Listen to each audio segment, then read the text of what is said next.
Now, if our athlete loses in a contest now, in the New York Marathon or in the London Marathon, you expect me to celebrate? No. Because it's not from my community? No. It's not from my region?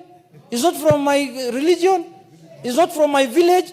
It's not from my what? Shame on you. Shame. And those people who did that must be very strong man, Mr. Speaker. And he always has a second chance. If there is any other position to serve in the continent, he will be available. In the world, everywhere, Mr. Speaker, he has been available, Mr. Speaker. He has served the African Union before, and we will continue supporting him. And he is my leader, and we will make sure that we provide our services to the people of this country and to the people of this country, Mr. Speaker, in whichever level we can, in whichever capacity that we can. There are people who thought that this contest was political. They thought that, oh, this is a contest now, or if we lose, ODM will get annoyed. I don't know, annoyed of what? If there are people we should be annoyed with, it should be Djibouti, the people who took our cup. Yeah, why should we be annoyed with somebody who was not contesting against us? We should be annoyed with the people who defeated us. And we are not annoyed with them also. We are congratulating them for doing a good job. Because African Union belongs to all of us. As a nation, we are part of the African Union. So, Mr. Speaker, with those few remarks, I wish to second and warn the naysayers that you should avoid that kind of thing going forward in future. Mr. Speaker, because if you are going to oppose a Kenyan because of his political affiliation, because of domestic issues, it's a very primitive way of looking at things. And I know some of the people, why we impeach them also, it was not in the impeachment paper, but it's primitivity. Some of them are very primitive people. Village mentality. You know, people want to go to international organizations. Instead of supporting them, you are judging them on the basis of what happens in a village, Mr. Speaker. I'm very sad about that. I do not expect people to celebrate the loss of a Kenyan in an international contest. It's a shame. Whichever you are, you cannot celebrate the loss of a Kenyan in an international contest. I repeat again. You cannot do that. You cannot do that. Now, if our athlete loses in a contest now, in the New York Marathon or in the London Marathon, you expect me to celebrate? No. Because it's not from my community? No. It's not from my region? It's not from my religion? It's not from my village? It's not from my what? Shame on you. Shame. And those people who did that must desist and never to repeat that. I must say that on the floor of this House, Mr. Speaker, because this is where we address issues of concern to the people. And that is an issue of high concern to the people, Mr. Speaker. When we are telling Kenyans that you cannot run in any contest outside Kenya. In the first place, even if we run here in Kenya, they will not vote for us, I know. We have taken very serious that matter, and we don't want it to happen in our country again. We want to support our people. We want to support our Kenyans, wherever they are. That is why we impeach certain people, because they were telling us we are not shareholders of this country. That's what they told us.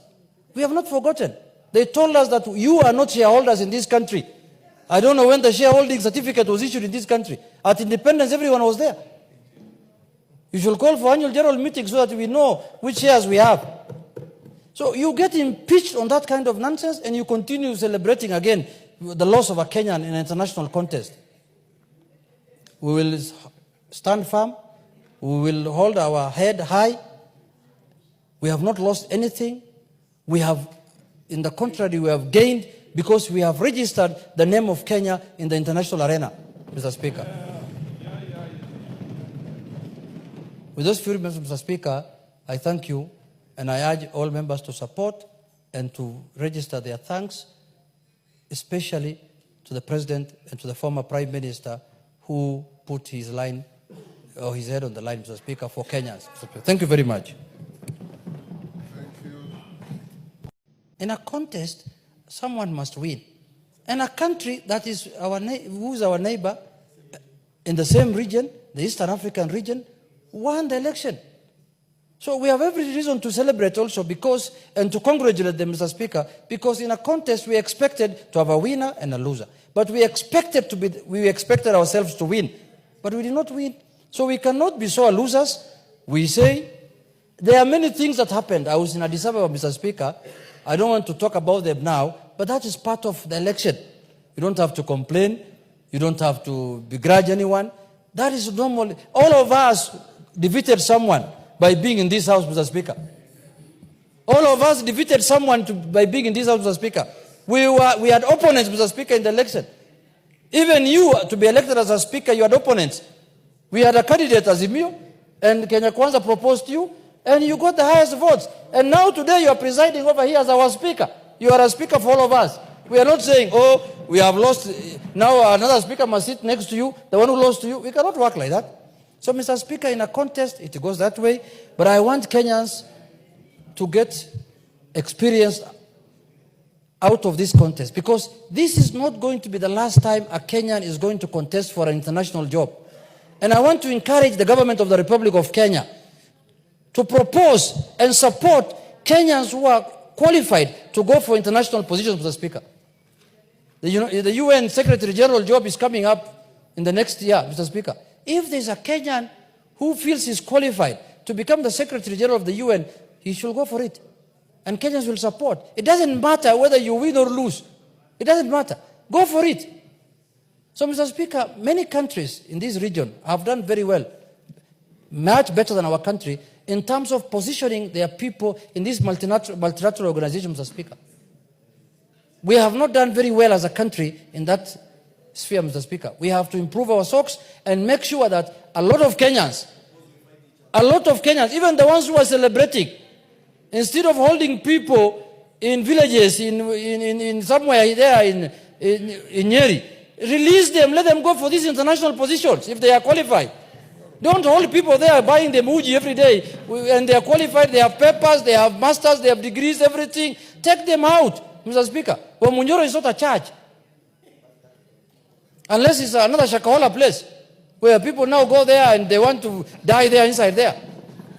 So, Mr. Speaker, in conclusion, I want to say that I have thanked the President on behalf of my party, on behalf of my constituency, and on behalf of myself for showing leadership as our President and supporting the candidature of our party leader. I want to also congratulate my party leader. He's a strong man.